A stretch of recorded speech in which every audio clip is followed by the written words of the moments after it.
sala de aula é que se muda uma nação. Na sala de aula não há idade nem cor. Por isso aceite e respeite o meu professor. Olá, boa tarde. Estamos chegando para mais um programa TV Sintese. O assunto principal do programa de hoje é a Escola Sem Partido. Você sabe do que se trata a Escola Sem Partido? Se não sabe, vai saber agora. Para conversar com a gente sobre o tema, nós convidamos a professora Gabriela Rebouças, da Universidade Tiradentes. Fique com a gente e conheça toda a verdade sobre a Escola Sem Partido. Afinal, o maior inimigo do conhecimento não é a ignorância, mas a ilusão do conhecimento. Está no ar a TV Sintese.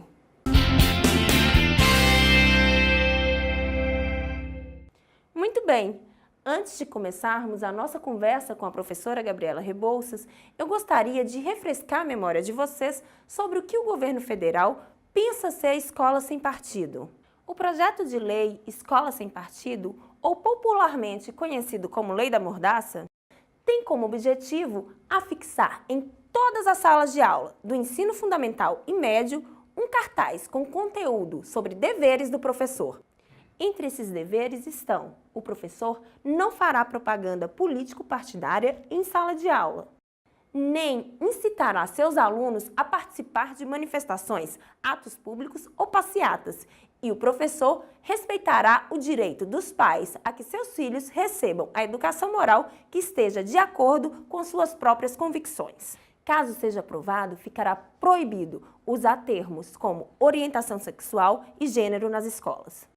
Assuntos relacionados também não poderão constar em livros didáticos e paradidáticos, assim como em conteúdos curriculares, políticas e planos educacionais e projetos pedagógicos das escolas. A proposta é uma das principais bandeiras de aliados do presidente eleito Jair Bolsonaro. O texto tramita em comissão especial e, se for aprovado neste colegiado, será encaminhado ao Senado.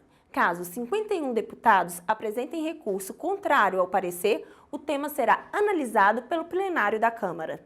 Então vamos conversar sobre o assunto com a professora Gabriela Rebouças. A professora Gabriela Maia Rebouças possui graduação em Direito pela Universidade Federal de Sergipe, mestrado em Direito pela Universidade Federal do Ceará e doutorado em Direito pela Universidade Federal de Pernambuco. Atua na área de Direitos Humanos, Subjetividades e Acesso à Justiça. Autora da obra Tramas entre Subjetividades e Direito, publicada em 2012 pela editora Lumen Juris. Boa tarde, professora. Tudo bem? Boa tarde, tudo bem? Eu gostaria de começar a nossa entrevista mostrando uma charge sobre a Escola Sem Partido. Vamos ver? Sou professora de Biologia e dentro da ótica da Escola Sem Partido eu vou ensinar a vocês uma teoria sobre o desenvolvimento da vida na Terra chamada evolucionismo. É teoria, tá? É bom. Se você, por razões religiosas, acha que Deus criou o homem do barro, a mulher da costela, o universo foi feito em 6 dias e tal, me ignora. Aliás, melhor, pode mais cedo pro recreio. Não. Fiquem, senão eu vou estar discriminando vocês. Mas podem tampar o ouvido. Isso. Porque o projeto é bem claro. Eu não posso usar a audiência cativa de vocês para promover meus interesses ideológicos, religiosos e morais. Pior ainda se for contra o que os seus pais ensinam em casa. Então, como o meu interesse é ensinar ciência, mas ciência e religião às vezes... Não tem nada contra a religião. Eu preciso desse emprego. Eu sou neutra. Eu não tenho interesse nenhum no Darwin e nem em Deus, tá? Quer dizer, tenho, eu acredito em Deus. Será que eu posso dizer isso? Esquece. Se eu acredito é lá fora, aqui na sala... Então vamos tampar o ouvidinho? Vamos tampar o ouvidinho? Não? Certeza? Eu preciso desse emprego, não posso ser denunciada. Já sei. Alguém vai tentar me filmar escondido. Todos os celulares em cima da mesa agora. Eu não disse isso.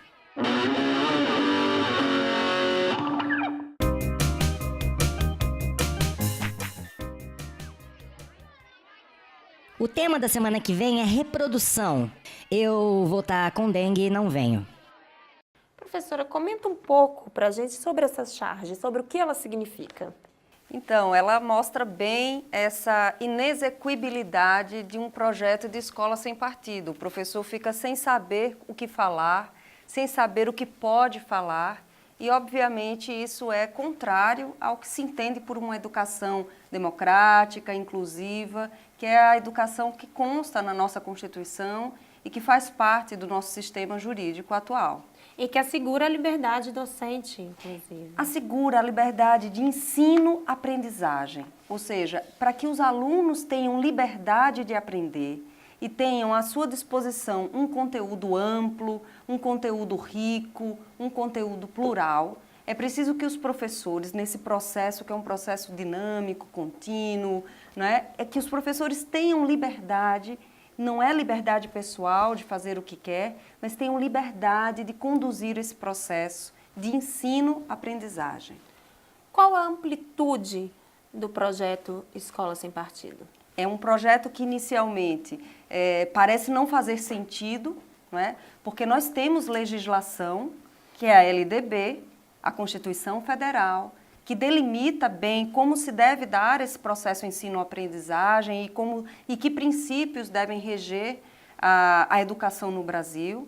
E nesse projeto democrático, educacional que nós já temos, já há uma vedação a que se faça da escola um lugar para outras finalidades que não cumprir esse projeto educacional rico, plural, inclusivo. Então, a princípio, o termo escola sem partido parece até mesmo deslocado, parece até mesmo sem sentido. E me parece que o sentido dele é exatamente esse, é ser genérico o suficiente para que dentro dele se possa exercer, aí sim, uma escola com mordaça, uma escola com ameaça, uma escola com desvalorização do próprio projeto pedagógico, inclusivo e democrático. Eu falei no início da nossa apresentação, no texto de apresentação da abertura do programa, que os eleitores do Jair Bolsonaro, eles apoiam, esse projeto de escola sem partido. A senhora vê que se esse projeto ele pode ter realmente um sucesso, um apelo à sociedade popular, algo do tipo? Ele já tem, Eu acho que ele permeou o nosso debate político-eleitoral recente e ele vem desde mais ou menos já há mais de 5 anos se colocando no debate público brasileiro. Se você fizer uma regressão um pouquinho as jornadas de junho em 2013, aquela manifestação mais ou menos dispersa ou geral da população, lá já havia um apelo para uma manifestação sem partido. Sim. E se nós olharmos para os partidos políticos que se criaram após esse período, de 2013 para cá, são partidos que, por exemplo, retiram do seu nome a palavra partido. Então, são partidos que se autodenominam por outras palavras que não a palavra inicial de partido. Exemplo do tradicional PMDB, que virou MDB. MDB e outros partidos, como o Novo, como a Rede, são partidos que já não contemplam a palavra partido. Então, me parece que faz parte de um processo de criminalização do espaço político e do espaço da cidadania, através de uma recusa de encarar o fato de que a nossa vida é permeada por política, é preciso discutir política e é preciso agir politicamente. A escola sem partido não quer só proibir que o professor discuta a proposta eleitoral partidária de um partido só. Ele quer que o professor não discuta política, não discuta diversas questões culturais junto com seus alunos, o que é impossível. É inexequível, como a charge mostra, dar aula ou produzir conhecimento com esse tipo de cerceamento. Diante de toda essa situação, o que fazer para resistir? Qual o papel do professor nesse momento? Bom, eu acho que, em primeiro lugar, o professor tem que voltar a se conectar consigo e com o seu papel, e compreender que ele não faz nada de ilegal e que ele não faz nada de criminoso. Um professor trazer o debate, trazer a discussão para a sala de aula é plenamente necessário num contexto educacional, num contexto democrático. A partir daí, perceber como neutralizar essas ações em sala de aula. Nós não temos só esses desafios a vencer em sala de aula.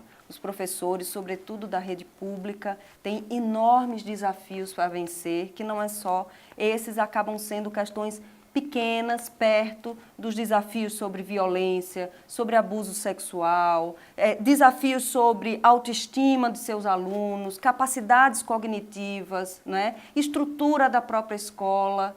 Então, se ele se sentir dentro desse contexto, ainda ameaçado pelas coisas que fala, ele vai paralisar. Então, nós professores e professoras não podemos paralisar, temos que continuar acreditando que fazemos um trabalho fundamental para uma democracia e para o futuro desse Brasil e para o futuro de uma nação, e temos que continuar com essa tranquilidade, né, caminhando para frente, no sentido de incluir, de contemplar, talvez de deixar mais claros esses conteúdos, né, sem afrontar, mostrar que isso não é uma afronta, né, à sociedade. É um trabalho, como nós educadores sabemos, um trabalho que não é imediato e que não é rápido. É um trabalho de construção de uma contra-ideologia, né, de uma ideologia inclusiva para a escola. Os defensores da escola sem partido dizem o seguinte, abre aspas, a doutrinação política e ideológica em sala de aula ofende a liberdade de consciência do estudante, afronta o princípio de neutralidade política e ideológica do Estado e ameaça o próprio regime democrático, na medida em que instrumentaliza o sistema de ensino com o objetivo de desequilibrar o jogo político em favor de um dos seus compositores. Vou voltar. Então, ele é uma premissa falsa, né? Porque ele, de certa forma, direciona o problema da doutrinação para uma única ideologia. É claro que o professor não pode, isso eu reafirmo, a própria LDB e a própria Constituição não permite que um professor obrigue seus alunos a pensarem de um jeito ou de outro. Ele tem que dar acesso à informação, ele tem que apresentar opiniões contrárias, isso tudo faz parte do projeto educacional. Eu desconfio, talvez, por essa reação do Escola Sem Partido, né, desse movimento que se chama Escola Sem Partido, que nós tenhamos conseguido alterar, ainda que em pequenas doses, mas talvez em doses maiores do que a gente pode perceber, né, um pouco a estrutura da nossa sociedade. Talvez a escola tenha conseguido cumprir minimamente o seu papel nesses últimos 30 anos de Constituição democrática e tenha, de fato, ampliado o debate, ampliado a consciência de seus alunos, permitido o surgimento de movimentações estudantis. Vamos lembrar que também nesses últimos anos que os movimentos estudantis tomaram força, tomaram fôlego, os secundaristas se posicionando em São Paulo muito fortemente, né? Os movimentos sociais se estruturando ao longo dessas últimas décadas no Brasil. E tudo isso, é claro, que tem uma contribuição muito grande da escola pública, que é a escola que recebe a maior parte da população brasileira. Então, de fato, a construção de um país mais democrático, mais reivindicador de seus direitos, talvez tenha incomodado o suficiente para promover essa reação conservadora de querer nos calar, de querer tolher o processo educacional e impedir esse avanço de conquistas de direitos, de distribuição de oportunidades e de tentativa de erradicação das desigualdades, não é? Então é isso, a sociedade brasileira se viu mais plural, se experimentou mais plural. É claro que isso gera conflito, não há dúvida, não é? Se todos pensamos a mesma coisa e nos vestimos do mesmo jeito e gostamos das mesmas coisas, não há o que discutir. Mas se somos diferentes e nos orgulhamos das nossas diferenças, os embates aparecem.